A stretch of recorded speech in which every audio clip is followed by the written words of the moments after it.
৪ বছর পর এই প্রথম আমি স্কুটি চালালাম। ঢাকায় যখন ছিলাম ২০২০ সাল পর্যন্ত আমি ৪ বছর স্কুটি চালিয়েছিলাম। ঢাকার এমন কোনো জায়গায় নেই যেটা দিয়ে আমি স্কুটিতে না গিয়েছি।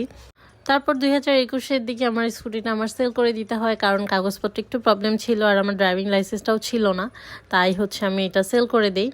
আর আমি স্কুটি চালানো শুরু করেছিলাম ২০১৭ থেকে। সো ওই টাইম থেকেই আতিয়াতের বাবা আমাকে খুব সাপোর্ট করতো, আলহামদুলিল্লাহ।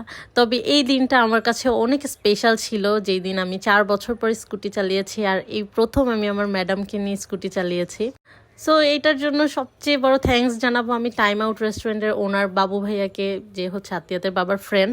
এই লোকেশনটা এত সুন্দর, এই রেস্টুরেন্ট টাইম আউট রেস্টুরেন্টটা, আমি এটার লোকেশনটা বলে দিচ্ছি। লোকেশনটা চিটাগাং হালিশহর বি ব্লকের পরে ফায়ার রেঞ্জ নামে একটা জায়গা আছে। আমি এক্স্যাক্ট লোকেশন তো জানি না, বাট এটাই বলে সবাই। সো এখানে বাচ্চাদের প্লে জোন, বড়দের খেলার জায়গা সব কিছু আছে। আর ওনাদের স্ন্যাক্সগুলো এত মজা, খাবারগুলো এত সিম্পল বাট অনেক মজা।